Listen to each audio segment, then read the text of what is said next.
The blizzard had buried the main entrance under 12 feet of snow, sealing it completely. But Nils Thorsen simply walked to the opposite side of the hill and emerged from a second tunnel, stepping into the frozen dawn while 3 trappers lay dead in their collapsed cabins a mile away. Before we go further, let us know in the comments if you've ever experienced a real mountain blizzard, and if stories of frontier survival grip you like, they grip us. Hit that subscribe button because tomorrow's tale might be the most unbelievable one yet. The roof beam cracked with a sound like a rifle shot. Nils Thorsen looked up from the fireplace where he was melting snow for water and saw the center ridgepole sag. His younger brother Anders was across the cabin, organizing their trap supplies on the shelf they had built into the wall. The sound froze both men for half a heartbeat. Then the weight of 3 feet of wet spring snow accomplished what the beam could no longer prevent. The entire roof structure gave way. Nils dove toward the door. Anders ran for the same opening. The collapsing logs caught Anders across his back and shoulders, driving him to the floor. Nils made it through the doorway and turned to see his brother pinned under a tangle of logs, bark, and snow that was still falling through the gap where their roof had been. He lunged back inside, grabbing the nearest log, trying to lift it. The weight was impossible. More snow poured through the opening above, covering Anders, burying the interior of the cabin they had built together the previous summer. Nils worked with desperate strength. He threw aside smaller pieces of debris. He tried to lever the main beam using a pole as a pry bar. He dug through snow with his bare hands until his fingers went numb. He could see Anders beneath the wreckage, could see his brother's hand, but he could not reach him. The cabin that had seemed solid and safe 12 hours earlier had become a tomb. It took Nils 4 hours to move, enough debris to reach his brother. Anders had been dead for most of that time. The initial impact had likely killed him, or perhaps the suffocation as snow filled his mouth and nose. Nils pulled the body free and carried it outside into the gray afternoon light. The spring of 1847 had brought unusually heavy snow to the Montana Territory. The storm that had loaded their roof to the breaking point was still falling, adding inches by the hour to drifts that already stood waist-high. Nils laid his brother on the snow and went back into the ruined cabin to salvage what he could. The structure was uninhabitable. One wall had shifted when the roof collapsed. The fireplace was buried. Their supplies were scattered and wet. He gathered his rifle, ammunition, a few blankets, some dried meat that had stayed dry, and his brother's personal effects. Then he stood in the doorway of what had been their shelter and understood with brutal clarity that the cabin had killed Anders as surely as any bear or hostile encounter could have. They had built it using methods every trapper used: notched logs, mud chinking, pole rafters supporting a bark and sod roof. It had seemed adequate. It had seemed safe. It had collapsed under a weight that mountain winters delivered regularly. Nils spent that night in the open, wrapped in blankets beside a fire, his brother's body covered with a canvas tarp nearby. The snow continued to fall. Morning came gray and cold. The snow had stopped, leaving the world silent under a fresh white blanket. Nils rose from his fireside camp, stiff and exhausted, and began the work of burying his brother. The ground was frozen, making a proper grave impossible. He chose a hillside overlooking the creek where they had trapped beaver for 2 seasons. He cleared snow from a flat spot and built a cairn, piling stones over Anders's body until the mound stood 4 feet high and no animal could disturb it. He spoke no words over the grave. Anders had not been a religious man, and Nils had no talent for prayer. He simply stood in the cold spring air, looking at the pile of stones, thinking about the cabin roof and the sound it had made when the beam cracked. Then he walked back to the ruined structure and began salvaging materials. Over the next week, Nils worked methodically. He dismantled what remained of the cabin, sorting logs that were still usable from those that had split or rotted. He dried out supplies that could be saved. He built a temporary lean-to shelter against a rock outcropping and moved his essential gear there. And every evening, sitting beside his fire, he thought about the problem. Surface structures failed.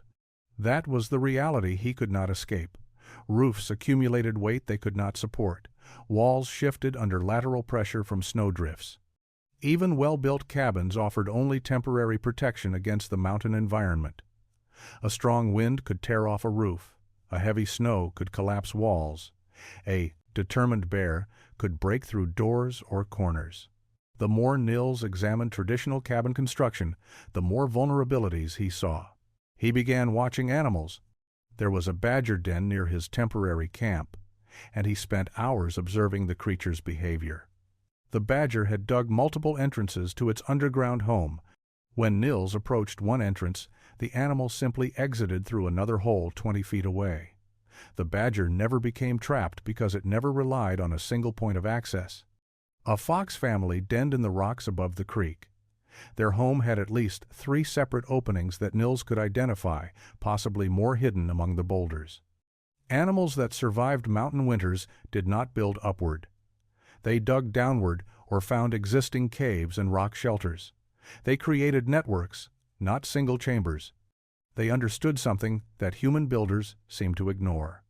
The earth itself provided protection that no wooden structure could match. Earth did not burn. Earth did not collapse under snow. Earth maintained stable temperature regardless of surface conditions. Earth was proof against wind, rain, and predators. Nils made a decision during those weeks of observation and thought. He would not rebuild a cabin.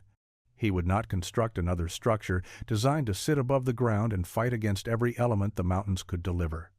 He would dig. He would go down into the hillside. He would build something that could not collapse, could not burn, could not trap him inside.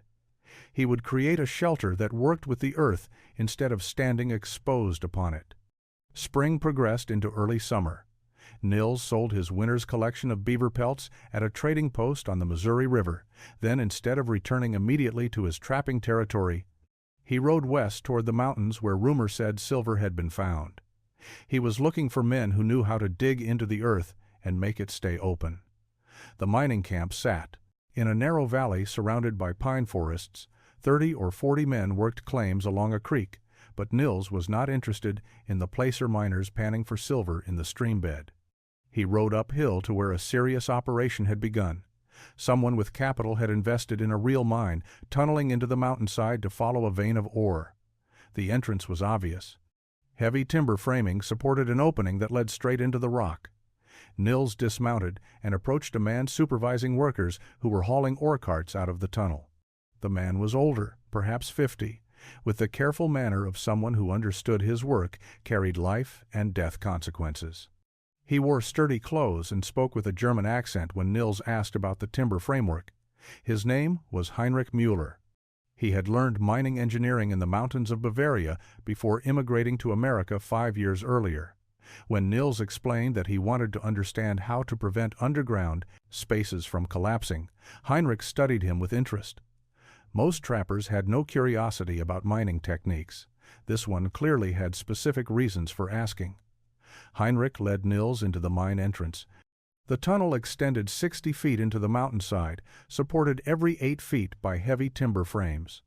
Each frame consisted of 2 vertical posts and a horizontal cap piece. Heinrich explained the principles with the precision of someone who had taught this information many times. The posts must be vertical to carry weight straight down into the ground. The cap must be single piece with no joints. The wood must be sound, free of rot or cracks. The frames must be close enough together that earth between them could not sag. He showed Nils how the posts were seated. Each one sat in a flat stone base below the tunnel floor, preventing them from sinking into soft earth. The caps were notched to fit tightly against the posts, creating rigid connections. Between the timber frames, the earth itself formed the walls and ceiling. As long as the frames held, the tunnel remained open. Nils asked about multiple entrances. Heinrich nodded approvingly. Good mines always had at least 2 shafts. If one collapsed or flooded, miners could escape through the other. Ventilation required airflow, which meant 2 openings minimum. A mine with only 1 entrance was a death trap waiting to happen. They talked for 3 hours. Heinrich drew diagrams in the dirt. He explained load distribution, compression forces, and the importance of selecting straight-grained timber that would not split under pressure. When Nils finally left the mining camp, he carried knowledge that no trapper in the Rocky Mountains possessed. He understood how to build underground and make it safe. Nils returned to his trapping territory in late June of 1847. He rode past the cairn where Anders was buried and continued another 2 miles up the valley until he found what he was looking for. A south-facing hillside rose gently from the creek bottom, covered in grass and scattered pines. The slope was neither too steep nor too shallow. The soil looked stable, with rock outcroppings visible higher up that suggested solid ground beneath the surface layer. He spent 2 days studying the location. He walked the hillside, noting drainage patterns and checking how water would flow during spring melt. He dug test holes to examine soil composition. The earth was a mix of clay and gravel, dense and stable. 12 inches down he encountered rocks, which was good. Rock meant structure. Rock meant his tunnel would not collapse into soft mud. On the 3rd day, Nils began digging. He started at a point 20 feet below the crest of the hill, where the slope would give him adequate earth above his tunnel while keeping the entrance accessible. He marked out an opening 4 feet wide and began excavating straight into the hillside. The work was brutal. Every shovelful of earth had to be carried out and dumped downslope. Rocks had to be pried loose with an iron bar and wrestled out of the entrance. His hands blistered, then calloused, then blistered again. Other trappers saw what he was doing. Silas Brennan rode by during the first week and sat on his horse watching Nils dig. He asked what Nils was building. Nils explained he was creating an underground shelter. Silas shook his head and said it looked like Nils was digging his own grave. The joke spread through the scattered trapping community. Men started referring to Nils's project as the grave or the gopher hole. Cooper Wade stopped by in mid-July. He was younger than Silas, more vocal in his opinions. He told Nils he was wasting the summer. A decent cabin could be built in 4 days. Nils had been digging for 3 weeks and had nothing to show but a hole in a hill.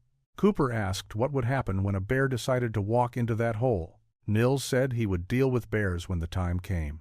Cooper laughed and rode away, saying he would check back in a month to see if Nils had dug all the way to China. Vernon Pike visited in early August. He was an older mountain man, experienced and set in his ways. He examined Nils's excavation, which now extended 8 feet into the hillside, and declared it foolishness. A man needed walls and a roof, not a cave. Indians lived in caves. White men built proper structures. Pike predicted Nils would abandon the project before winter and build a normal cabin when he came to his senses. Nils listened to all of them and kept digging. By mid-August, his entrance tunnel reached 12 feet deep. The entrance tunnel was complete by late August. Nils stood inside the hillside, 12 feet from daylight, and began the next phase of construction. He needed to prevent the entrance from collapsing and create a framework that would support the earth above. The principles Heinrich Müller had taught him required stone and timber working together. He spent a week gathering river rocks from the creek bed. He selected flat stones that would stack well, each one roughly the size of his head or larger. He hauled them uphill in a canvas sling, making dozens of trips until he had a pile of several hundred stones near his entrance. Then he began building walls. The stone masonry rose slowly. Nils laid each rock carefully, fitting them together to minimize gaps. He mixed clay from the creek bank with water to create mortar, packing it between stones to bind them. The walls grew on either side of his entrance, extending outward from the hillside like the jaws of a great mouth. Each wall was 2 feet thick at the base, tapering slightly as it rose. The walls reached 5 feet high and created a stable frame around his entrance opening. While the mortar dried, Nils cut timber. He needed 2 vertical posts and 1 horizontal beam, all from sound wood with straight grain. He found suitable pines a 1/4 mile from his dig site and spent 3 days felling, delimbing, and shaping them. Each post was roughly 10 inches in diameter and 8 feet long. The horizontal beam was slightly thicker and 4 feet long. He had brought iron tools from the trading post: a good axe, a saw, chisels, and a draw knife. With these he shaped the posts until they were straight and smooth. He cut flat surfaces at the top of each post where the horizontal beam would rest. He carved shallow notches in the beam itself so it would lock against the posts and not shift under load. Installing the framework required precision. Nils dug foundation holes for the posts, placing each one against the inside face of his stone walls. The holes went down 3 feet below the frost line. He set flat rocks at the bottom of each hole to create stable bases, then positioned the posts vertically. He checked them with a plumb line, adjusting until they stood perfectly straight. Then he packed earth and rocks around the posts, tamping everything solid. The horizontal beam went up last. Nils lifted it alone, settling it across the tops of both posts. The notches he had carved locked it in place. The beam distributed the weight of earth and snow above across both vertical posts, which carried that weight down into the ground. The framework was complete. He stepped back and examined his work. Stone walls flanked an entrance 4 feet wide. Heavy timber posts and beam created a permanent frame. The structure looked strange, rough, unfinished, but it was solid. He pushed against the posts. They did not move. The entrance to his tunnel network would not collapse. September brought cooler nights and the knowledge that winter would arrive in 8 weeks. Nils began excavating his second entrance. He walked to the opposite side of the hill from his first tunnel and marked a spot 30 yards away from the original entrance. The hillside curved, creating a natural separation between the 2 points. Someone standing at one entrance would not be able to see the other. He dug with the same methodical intensity he had applied to the first tunnel. This entrance angled into the hillside at a slightly different trajectory, aiming toward where he planned to create his central living chamber. The work went faster now. He understood the soil, knew which layers would dig easily, and which required the iron bar to break through rocks. Within 2 weeks, he had excavated a second entrance tunnel reaching 10 feet into the earth. The third entrance presented a different challenge. Nils wanted it positioned downslope from the other 2, creating a triangular pattern of access points around his central chamber. He selected a location 20 yards from the first entrance, lower on the hillside, where drainage would naturally carry water away from all 3 tunnels. This entrance would be his emergency exit, smaller than the others, designed for escape rather than regular use. Inside the hill, Nils connected the tunnels. He excavated carefully, working from each entrance tunnel toward a central point. The living chamber took shape gradually. He created a space roughly 10 feet wide and 12 feet long, with a ceiling 7 feet high at the center. The chamber sat 8 feet below the surface at its deepest point, surrounded by earth on all sides except where the 3 entrance tunnels provided access. Vernon Pike arrived during the first week of October and found Nils emerging from the hillside through an entrance Pike had not known existed. Pike had ridden up to check on the grave project and discovered Nils crawling out of the earth 40 feet from where he had been digging in August. Pike dismounted and demanded an explanation. Nils showed him all 3 entrances. He explained the concept of multiple access points, the inability to become trapped, the protection Earth provided against cold and weather. Pike listened with growing disbelief. He asked about bears. Nils said a bear might enter one tunnel but would not find the living chamber easily, and even if it did, he could exit through a different tunnel. Pike asked about doors. Nils said he did not need doors. Pike declared this the most foolish thing he had witnessed in 30 years of mountain living. Cooper Wade heard about the 3 entrances from Pike and rode out to see for himself. He walked from entrance to entrance, shaking his head. He told Nils that building 3 holes with no doors meant bears would live in there with him, sleeping in one tunnel while Nils cowered in another. The joke spread. Trappers started calling it Thorsen's Warren, comparing Nils to a rabbit hiding underground. Nils ignored them and continued working. Nils moved into the tunnel network in late October of 1847. He carried his supplies through the main entrance and arranged them in the central chamber. His bedding went on a raised platform he had built from planks, keeping him off the dirt floor. His food supplies lined shelves he had carved into the earthen walls and reinforced with flat stones. His traps, tools, and ammunition occupied a corner near the entrance to the second tunnel. He built a small fireplace in the center of the chamber using river stones. The chimney was crude but functional, angling up through the earth and emerging from the hillside 15 feet from his main entrance. The opening was small, designed to vent smoke without creating a passage large enough for anything to enter. He tested the draft by building a fire and watching smoke rise through the flue without filling his chamber. The first night underground was strange. Darkness was absolute when he extinguished his candle. No moonlight penetrated, no starlight reached him. The silence was equally complete, broken only by the occasional settling sound as earth adjusted to the spaces he had created. But the temperature remained steady. Outside, the October night dropped below freezing. Inside his chamber, the air stayed cool but not cold, hovering around 50 degrees without any fire burning. November brought the first serious snow. Nils woke one morning and climbed to his main entrance to find 8 inches of fresh powder covering everything. He walked outside, checked his trap lines, and returned through his second entrance just to prove he could. The system worked exactly as he had envisioned. Multiple access points meant he was never dependent on a single route in or out. The snow continued through November and into December.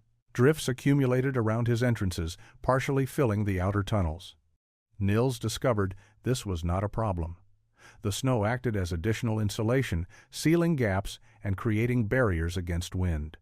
His main entrance tunnel, which faced south, stayed relatively clear because sun-melted snow during the day.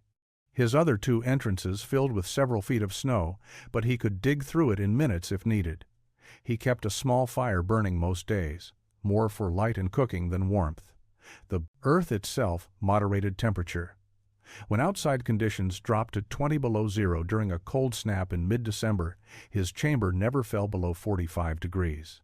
He burned a fraction of the firewood a surface cabin would require. His supplies, protected from extreme cold, stayed in better condition than they would have in a drafty cabin. By January, Nils had proven the concept to himself. He was warmer, safer, and more comfortable than he had been in any cabin he had previously occupied. The entrance tunnels showed no signs of collapse. The timber framework held firm under the weight of snow and earth above. The ventilation worked. The multiple exits provided security, but no one else believed him. The trapping community still considered his tunnel network a foolish experiment that would fail spectacularly. The winter of 1848 to 1849 was ordinary until February. Nils worked his trap lines, processing beaver pelts in his underground chamber, where steady temperature and low humidity kept the furs in prime condition. Other trappers in the territory went about their business, surviving the cold in their cabins, burning wood to stay warm, waiting for spring. February 6th began with unusual warmth. The temperature rose above freezing for the first time in 6 weeks. By afternoon, clouds moved in from the west, thick and dark, stacking up against the mountains. Nils recognized the signs. A major storm was building. He checked his supplies, brought in extra firewood, and made sure all 3 of his entrance tunnels were clear. The snow began that evening. Heavy, wet flakes fell steadily through the night. By morning, a foot of new snow covered the ground. The storm did not stop. It continued through the 7th, the 8th, the 9th. The wind picked up on the 3rd day, driving snow horizontally, creating drifts that swallowed small trees and transformed the landscape into an alien white wasteland. Nils stayed in his chamber and watched through his main entrance as the snow accumulated. 2 feet, 3 feet, 4 feet. The drifts grew taller than a man. His main entrance, which faced south and usually stayed clear, began filling with wind-blown snow. By the 4th day of the storm, the entrance tunnel was half blocked. By the 5th day, it was completely buried under a drift that extended 12 feet deep. He was not concerned. He simply used his second entrance on the opposite side of the hill. That entrance faced north and received less wind-driven snow. It remained accessible with only minor digging required to clear the outer few feet. Nils climbed out on the afternoon of February 10th and stood on the hillside in the continuing storm. The world was white chaos. Visibility extended perhaps 20 yards. The wind was strong enough to make standing difficult. He went back inside through the same entrance and returned to his chamber. The fire burned small and steady. The temperature inside remained comfortable. He had food, water from melted snow, and no reason to venture out again until the storm ended. The earth around him absorbed the shrieking wind and buried all sound. Sitting in his chamber, he could barely tell a blizzard was raging outside. The storm finally broke on February 13th. 7 days of continuous snowfall had deposited over 6 feet of snow across the territory, with drifts measuring 10 to 15 feet in exposed areas. Nils climbed out through his second entrance into brilliant sunshine and still air. The silence after a week of wind was profound. He looked across the valley toward where he knew other trappers had cabins. Smoke should have been rising from chimneys. He saw none. The snow was too deep for easy walking. He strapped on snowshoes he had made the previous winter and began the journey to check on his neighbors. The first cabin Nils reached belonged to Silas Brennan. It sat in a small clearing 2 miles from his tunnel network. As Nils approached on snowshoes, he saw that the roof had collapsed. The center beam had failed under the weight of snow, exactly as the beam in his own cabin had failed 2 years earlier. The structure looked like a crushed box, walls pushed outward, logs scattered. He called out. No response came. He began digging through snow to reach the door, but stopped when he uncovered enough of the wreckage to see inside. Silas was dead, pinned under the collapsed roof. The trapper had likely died quickly when the structure failed. Nils said nothing, covered what he had uncovered, and moved on. Cooper Wade's cabin stood a mile further down the valley. It had not collapsed, but the door was completely buried under a drift that extended 8 feet high against the south wall. Nils dug toward the door, working for 20 minutes before he could pull it open. Cooper was inside, frozen. He had apparently survived the initial storm but could not get out. The door opened inward. The drift outside had made it impossible to push open. Cooper had burned everything combustible, trying to stay warm, then died when his fuel ran out and the interior temperature dropped below survivable levels. Nils closed the door and continued his grim survey. Vernon Pike's cabin was intact, but Pike was also dead inside. His chimney had become blocked by snow, filling the cabin with smoke. Pike had either suffocated or frozen after his fire went out. The scene inside suggested he had tried to dig out through the door but failed. Nils was returning to his tunnel network when he saw movement ahead. A man was staggering through the deep snow without snowshoes, falling every few steps, getting up and continuing. Nils snowshoed closer and recognized Peter Graham, a younger trapper who had a cabin 3 miles north. Peter's face was gray with cold. His hands were frozen. He was mumbling incoherently. Nils got Peter onto his shoulders and carried him back to the tunnel entrance. He brought the half-frozen man inside. Into the warmth of the central chamber where the fire still burned, he wrapped Peter in blankets and forced warm water between his lips. Peter's hands and feet were badly frostbitten, but he was alive. Over the next hours, as Peter thawed and regained coherence, he told his story. His cabin roof had held, but a chimney fire had forced him to let his fire go out. Without heat, the cabin became a freezer. He had waited 4 days, hoping the storm would end, wearing every piece of clothing he owned. When the weather finally cleared, he abandoned his cabin and stumbled through the snow, knowing Nils's location was his only chance. Peter looked around the chamber, at the earthen walls and stone fireplace, at the warmth that required only a small fire to maintain. He understood what everyone had mocked. This was survival. Peter Graham stayed in Nils's tunnel network for 3 weeks while his frostbitten extremities healed. He lost 2 toes and part of 1 finger, but he lived. During those weeks, he asked endless questions about the construction. How deep did the tunnels go? How did Nils prevent collapse? Why multiple entrances? Nils answered everything, explaining the principles Heinrich Müller had taught him and the observations he had made watching animals. When Peter could travel again, he left to sell his remaining furs and settle his affairs. But he returned in June of 1849 with tools and supplies. He selected a hillside 4 miles from Nils's location and began digging. He built his tunnel network using the same methods, creating 3 entrances and a central chamber insulated by earth. Other trappers heard about Peter's project and came to see what he was doing. Some still mocked. But others remembered the storm of '49 and the men who had died in their cabins. Isaac Brenner was the 3rd man to build a tunnel network. He was practical-minded and uninterested in tradition for its own sake. He had seen Silas Brennan's collapsed cabin and understood that surface structures could kill you.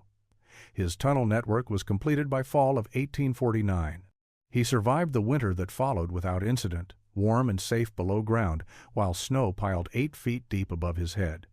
Word spread beyond the trapping community. Miners working claims in the mountains heard about the tunnel networks and recognized the engineering. Some built similar shelters near their digging sites, using the same timber framing techniques to prevent collapse. Prospectors venturing into high country adopted the concept, creating emergency shelters by excavating into hillsides and reinforcing entrances with wood and stone. The technique saved lives in ways that were never recorded. A hunter caught in an early blizzard survived because he knew how to dig into a hillside and create a temporary shelter. A family of settlers used a tunnel network during their first winter in Montana Territory, emerging in spring to build a proper homestead. The principle that multiple entrances prevented entrapment became accepted wisdom among men who worked in dangerous country. Nils himself left the mountains in 1855. The fur trade had collapsed. Beaver were trapped out, and silk had replaced felt in hat production. He had saved money during his years of trapping and used it to buy land in the Oregon Territory. He married a widow with 2 children and became a farmer, growing wheat and raising cattle. He never spoke much about his time in the mountains or the tunnel network he had built, but the tunnels remained. Into the 1860s and 70s, trappers, hunters, and prospectors continued to discover and use them. The entrances stayed open, maintained by men who understood their value. Some called them Thorsen tunnels. Others called them the Warren. The specific name did not matter. What mattered was the principle they represented, that survival in the harshest conditions required building with the earth, not against it.